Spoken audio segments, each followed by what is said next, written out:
We're looking at 1 John chapter 3. Let me pray and we'll get into it. Dear God, thank you for this time that we have together. God, I pray as we look at your word that you'll give us wisdom and understanding. Help our hearts to be soft to what you're trying to say to us. And I pray that it'll be your words and not mine that spoken today. In Jesus' name, amen. I don't know about you, but when I look at someone who claims to be a Christian, I tend to look at their flaws. Look at where their actions don't line up with their words. And I think the best place to do this is on the soccer field of a church league game. For those not aware, around Australia, a lot of churches have affiliated soccer teams. And now this, most of the time, is a great league, but there are times where you start to question the character of those who play. I remember one time I was playing, I was quite young, and I was playing in my trusty right back position. I remember I was marking a man probably twice my age, but also twice my size. And so when I jumped for the ball in the air, I jumped for the ball, and he jumped for me. Needless to say, I bounced. I was sent hurtling through the air and probably landed on the ground 2 meters away. Now, the referee rightly called a foul. But the player who knocked me didn't see if the child he just barged into was okay. Instead, he started swearing at the referee. Now, I wasn't seriously injured, but in that moment, I thought to myself, there is no way this guy is a Christian. I mean, how could he be? He didn't seem to care for my well-being. In fact, he seemed to actively want to cause me harm. In this passage, on the surface, it seems like this line of thinking is okay. It seems like John is saying that Christians cannot sin. But surely this cannot be. John has just ended chapter 2 by warning the church that we are in the last hour. Jesus will return. He is writing to make sure that we can stand before Jesus unashamed. So he writes with a test. If we want to stand before Jesus unashamed, how are we to live? John gives us a test of character. John is saying that if we call ourselves Christians, we will live a certain way. But why? From what power? What is the source of our character as Christians? And then after realigning the source of our character as Christians, he then goes on to show what this character looks like in our lives, the evidence of this character. So, 2 points, the source of our character and the evidence of our character. Firstly, the source of our character. Verse 1 to 3 give us a timeline of who we are as Christians. Look at verse 1. See what great love the Father has lavished on us, that we should be called children of God, and that is what we are. The reason the world does not know us is that it did not know him. John says the source of our character isn't our strength of will. It isn't our inherent goodness as people. It's got nothing to do with us, but what God has done for us in the past. See what great love the Father has lavished on us that we should be called children of God. We are defined by the love that God shows to us. Showed through the death and resurrection of Jesus. Something God planned to do long before we were even born. But John also says that the reason the world does not recognize us is because it doesn't recognize God. Now, whether I like it or not, I look like my dad. Now, most of the time, I personally cannot see it, but almost everyone in my life is adamant that I'm in the spitting image of him. Now, if you've never met my dad, you wouldn't know this. Your first thought wouldn't be, hey, he looks like David. Why? Because you don't know the person who I look like. On the other hand, if you have met my dad, you would have a different reaction. You would probably have the reaction of, hey, that's David's son. In the same way, the world would not recognize where our character comes from. Why? Because it doesn't know the source of our character, God. So God is the source of our character, how he has loved us through Jesus. His actions before we were even created transform us now. But where is this leading us? What is the future of our character now that we've been transformed by the death and resurrection of Jesus? Read from verse 2. Dear friends, now we are children of God, and what we will be has not yet been made known. But we know that when Christ appears, we shall be like him, for we shall see him as he is. We, as children of God, are promised moral perfection in the future. We will be completely transformed, immortal, clean, glorified body and character. This picture is so amazing, we can't even fully comprehend what it will look like. Mary at first couldn't recognize her son Jesus when he was resurrected because of his glory. In the same way, we will be unrecognizable, not because we are radically different, but because we will be who we were always meant to be. But we do know that we will be like Christ, perfectly in his image. So, we have our past, our character being transformed by the death and resurrection of Jesus. We have our future, a promise of being made like Christ in the future. What about now? What does our character look like in the present? Read verse 3. All who have this hope in him purify themselves just as he is pure. As children of God, we not only have the promise of justification, but also sanctification. When we know our destination, we can walk along the path of righteousness. By what power? By what power? Well, when we recognize the sinful parts of our lives, the parts that accuse us and fill us with guilt, how do we deal with these things? How do we put these sins to death? Jesus. We simply need to look to the cross. Too often, we feel like we are in the boxing ring with our sin.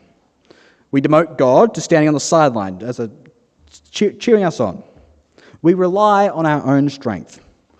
We feel like being a Christian is defined by being strong enough to kill our sin.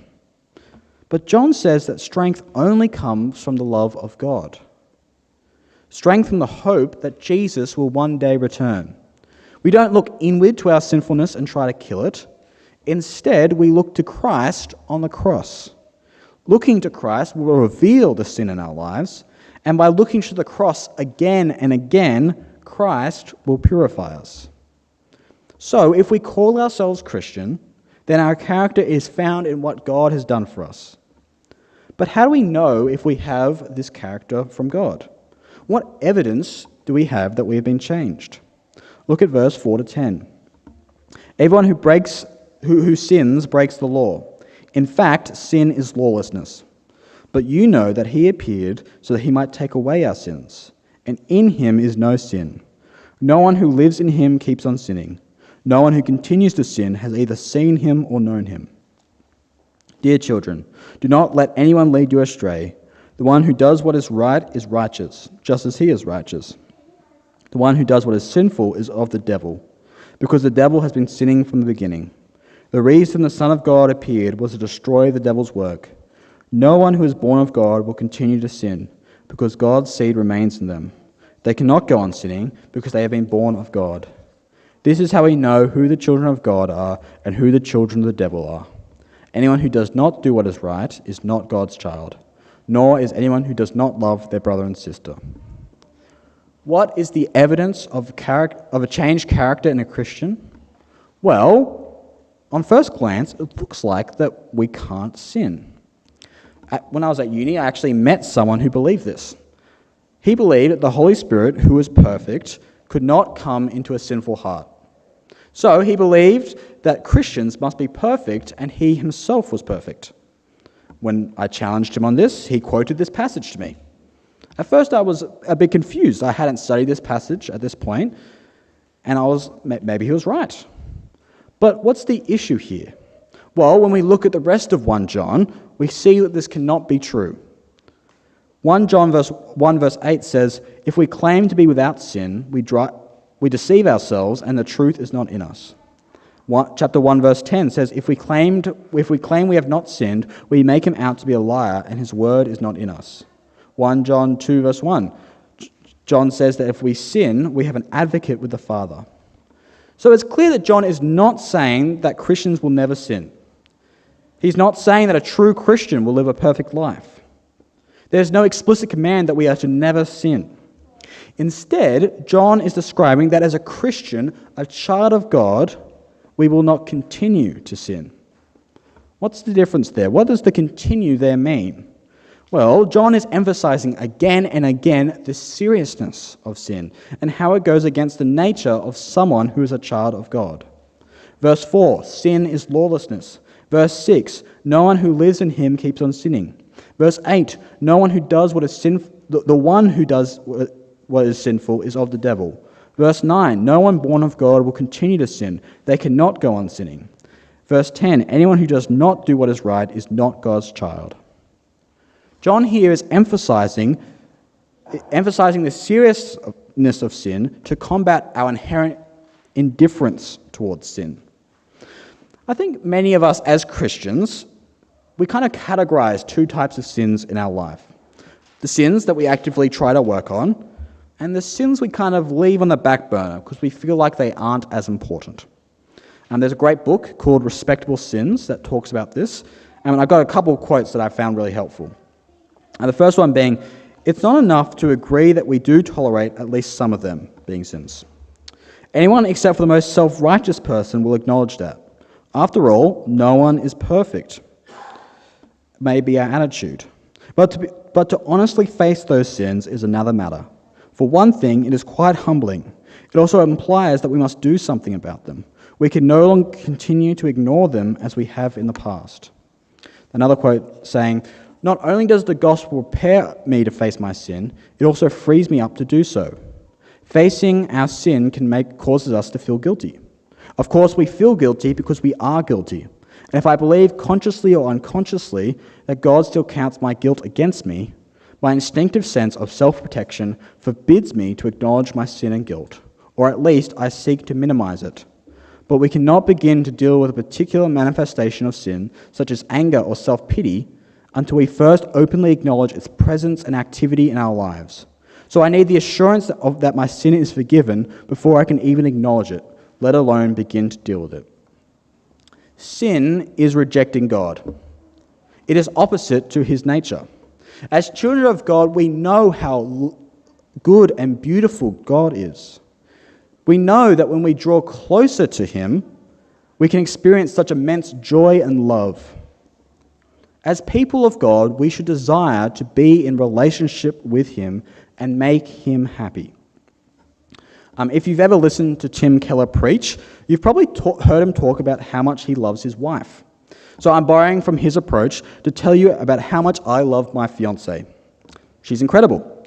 I could list all her beautiful qualities, how she loves Jesus, and how much our relationship is a gift from God. But here's how I knew I genuinely loved her. My behavior changed. I started caring deeply about what brought her joy. I found myself anticipating her needs and desires, not out of duty, but out of delight. The more I knew her, the more I wanted to serve her, and she did the same for me. In the same way, when we truly love God, our hearts are transformed. We don't obey him begrudgingly. We want to do what pleases him.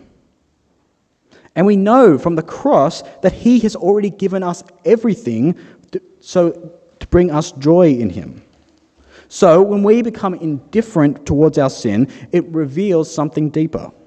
We're saying our relationship with God isn't worth the change. And so, often we shift blame. We blame God for having too high standards or creating us flawed.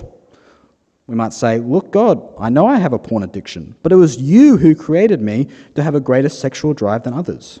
Or, God, how can you expect me to be honest all the time? Surely a lie to make my life easier every now and then is okay. Or we shift the blame to others. God, people are always trying to screw me over. I have every right to scream and get angry. God, surely I don't have to be generous all the time, because then people will just take advantage of my kindness.